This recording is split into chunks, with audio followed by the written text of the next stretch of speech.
Investissement majeur dans des bornes de recharge électrique à Loiselière et au Désigne de Montmagny. Appel de candidature pour les artistes muralistes dans la MRC de Lillet. Catherine Bourgault, écrivaine à succès de la Côte-du-Sud, de passage à Montmagny.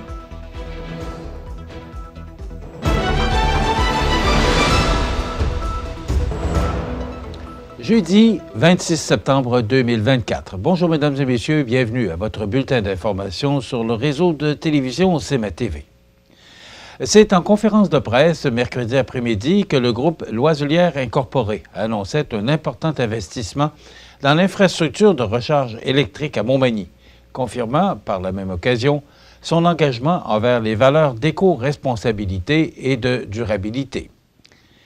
Cet ambitieux projet permet donc l'installation de 10 nouvelles bornes de recharge électrique par hôtel, soit à l'hôtel Loiselière Montmagny et le Désigne de Montmagny, ces nouvelles installations permettant à 4 véhicules de se charger rapidement et à 6 véhicules de faire le plein durant la nuit.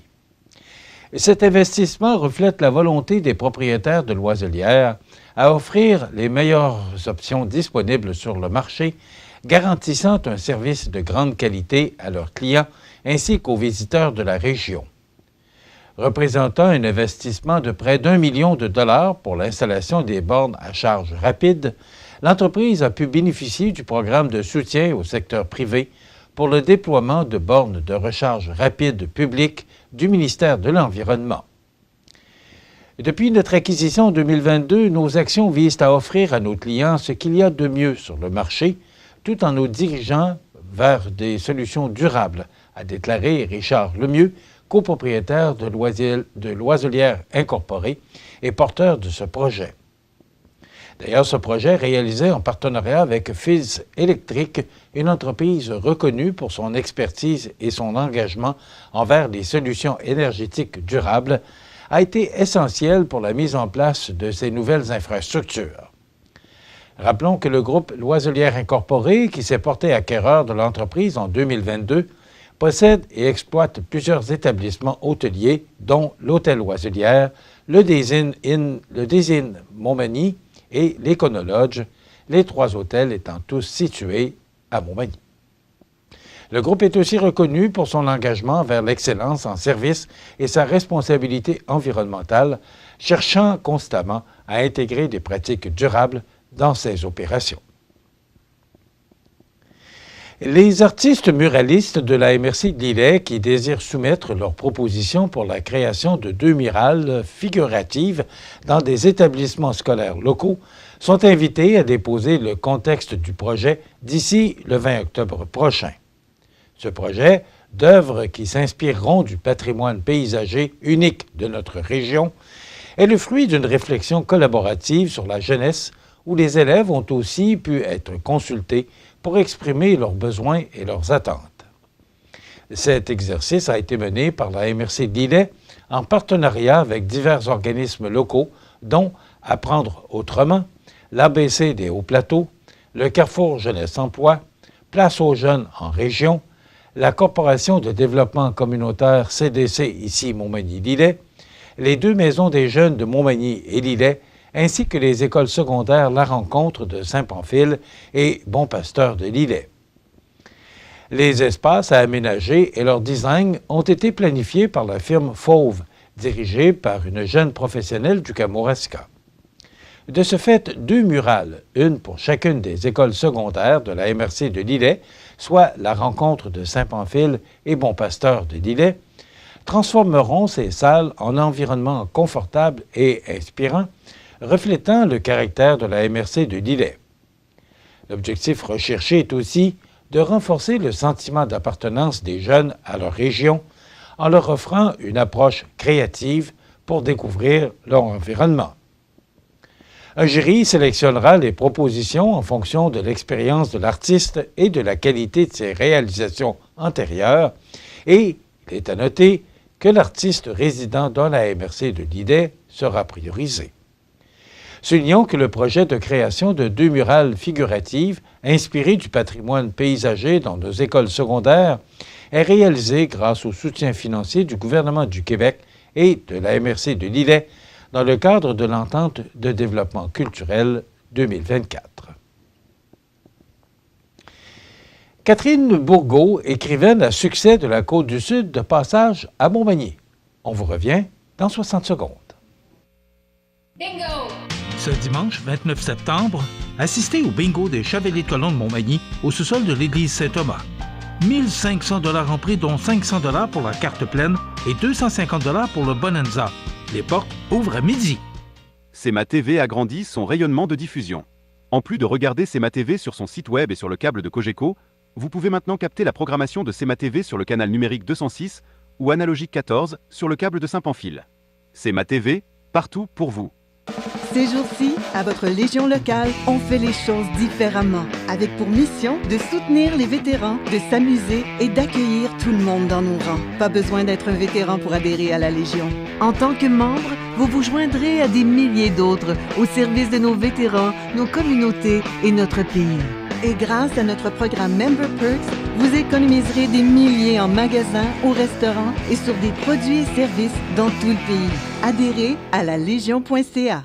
Vous regardez CEMA TV, le réseau de l'information sur la Côte-du-Sud. Dans le cadre du retour des mardis littéraires à la bibliothèque de Montmagny, le mardi 8 octobre prochain, Catherine Bourgault, une autrice de la région, sera accueillie dans les murs de l'institution en collaboration avec la librairie Livre en Tête sous la formule d'un échange animé suivi d'une séance de signature et ce, dès 19h. Reconnue comme étant l'étoile montante de la Chick-Lit, Catherine Bourgault n'a plus besoin de présentation auprès de son lectorat avec lequel elle interagit fréquemment sur les réseaux sociaux. Elle a signé de grands succès en librairie, dont 30 jours pour le détester, 30 jours pour te détester et la série Danger. Avec une touche d'humour et de cynisme bien à elle, l'autrice explore les dessous de la vie de la femme. Amoureuse des beaux héros mystérieux, Catherine a également développé une grande complicité avec les adolescentes grâce à la série à succès OMG et Les Voisines. Sa dernière romance, S'il suffisait d'un été, est sortie début septembre et fait déjà partie des meilleurs vendeurs en librairie. Elle a également collaboré au nouveau titre Une virée à l'hôtel, écrit par 8 auteurs de Chick-Lit.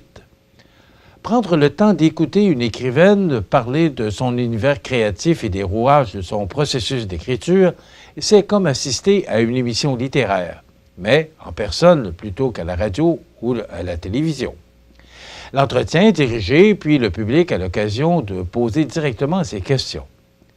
En invitant une autrice sud-côtoise, la bibliothèque souhaite aussi mettre en valeur sa collection Auteurs de chez nous, qui est très diversifiée, rapporte Sandra Giasson-Cloutier, qui, à titre de médiatrice culturelle à la bibliothèque de Montmagny, anime la rencontre. Faire dédicacer un livre est toujours un moment privilégié entre la personne lectrice et l'autrice. La librairie Livre en Tête est heureuse de contribuer à cette expérience en offrant au public la possibilité d'acheter un livre lors d'une rencontre littéraire, même s'il est également possible de l'apporter de la maison, souligne Claudine Landry, propriétaire. Rappelons que ce mardi littéraire s'inscrit dans le cadre des célébrations entourant le 10e anniversaire de la bibliothèque de Montmagny. Cet été, la population canine a été dans la mire des inspecteurs étudiants de la ville de Montmagny qui ont recensé les propriétaires de chiens sur le territoire au cours des dernières semaines. Cependant, il semble que ces inspections indiqueraient que plusieurs citoyens n'auraient pas encore enregistré leurs chiens, ce qui est obligatoire à Montmagny. Dans les jours à venir, les propriétaires de ces animaux non enregistrés recevront un avis écrit les incitant à régulariser la situation dans les plus brefs délais en se procurant ou en renouvelant la licence annuelle de leur animal. Si cette obligation d'enregistrer l'animal devait ne pas être respectée par leur propriétaire, des amendes pourraient leur être destinées. Toujours en lien avec ces inspections qui ont eu lieu au cours de l'été dernier, la Ville a fait part de la réception d'un nombre croissant de plaintes relatives aux aboiements. Aussi, la Ville a pris connaissance de plusieurs signalements dénonçant des chiens en liberté ne portant pas de laisse. À cet effet, en raison du bien-être et de la sécurité de l'ensemble de la communauté, les propriétaires ont l'obligation de prendre les mesures nécessaires pour garder leurs chiens sous contrôle. Bien sûr, la collaboration de tous les citoyens est essentielle pour maintenir un environnement harmonieux. Les sports, présentés par Groupe Corriveau, entrepreneur électricien et plomberie, un appel, 4 services. Groupe Corriveau à Montmagny, 88 248 8992, votre solution. Vous avez des projets de construction ou de rénovation? Pensez Groupe Corriveau, entrepreneur électricien et plomberie. Un appel, 4 services, 88 248 8992, Groupe Corriveau à Montmagny ou groupecorriveau.com. La solution pour du travail bien fait.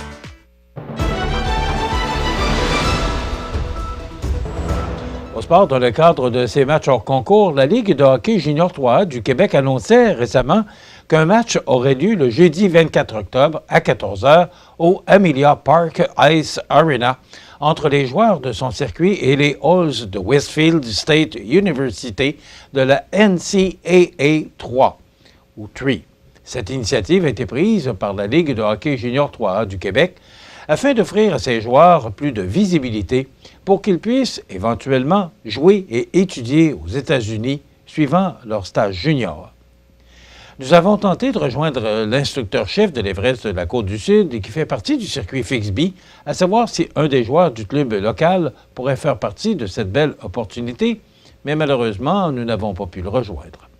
Le circuit aimerait que chaque équipe puisse être représentée par un joueur de l'équipe, mais les hockeyeurs de 19 et 20 ans accessibles à cette ligue seront privilégiés.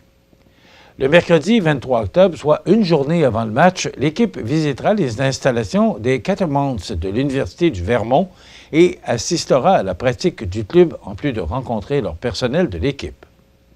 Nous voulons offrir des opportunités à nos joueurs de poursuivre leur carrière après leur stage chez nous, affirme Kevin Fixby, commissaire de la Ligue de hockey junior 3A du Québec.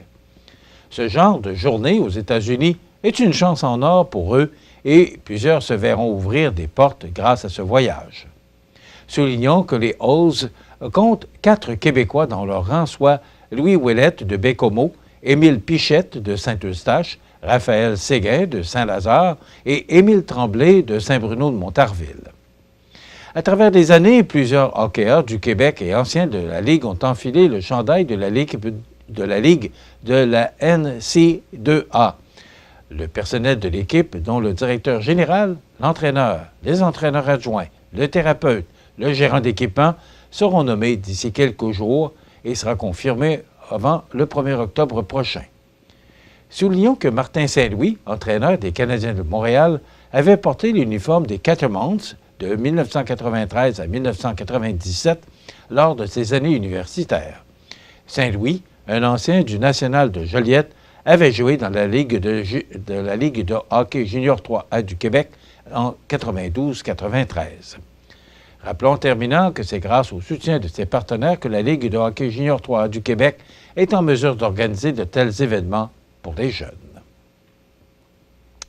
Et au baseball, grâce au circuit en carrière, le premier de Jonathan Claes, les Blue Jays de Toronto ont mis fin à leur séquence de 5 défaites et donné le coup fatal aux Red Sox de Boston en l'emportant 6-1 au Rogers Center mercredi soir. Tel que rapporté par le Journal de Québec, la troupe du gérant John Snyder a signé sa 74e victoire d'une saison à oublier qui prendra fin ce dimanche.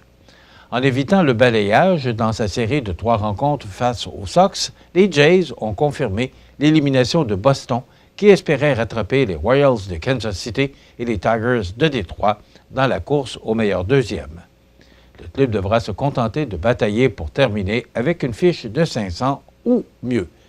Prochain match des Jays demain soir, vendredi 19h contre Miami. Voilà ce qui complète votre bulletin d'information de ce jeudi 26 septembre. Dans un moment, les prévisions de la météo. Bonne journée, mesdames, messieurs. Pour rejoindre la salle de nouvelles de CMA-TV, nouvelles au pluriel @cmatv.ca ou encore 88 241 13 13 poste 226. Les prévisions de la météo. Une présentation de Promutuelle Assurance Montmagny-Lillet. Toujours à l'écoute de vos besoins.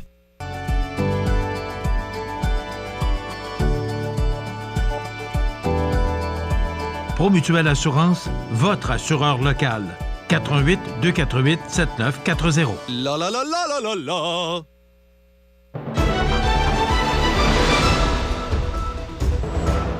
Alors, actuellement, il tombe de l'or à l'extérieur, il pleut et je pense que tout le monde sera très heureux de voir cette pluie tomber. Vous savez que depuis plusieurs semaines, on a eu du beau temps, mais à un moment donné, on a besoin d'eau, on a besoin... nos réserves sont à sec, on le sait qu'il y a une interdiction d'arroser et de faire attention pour l'utilisation de cette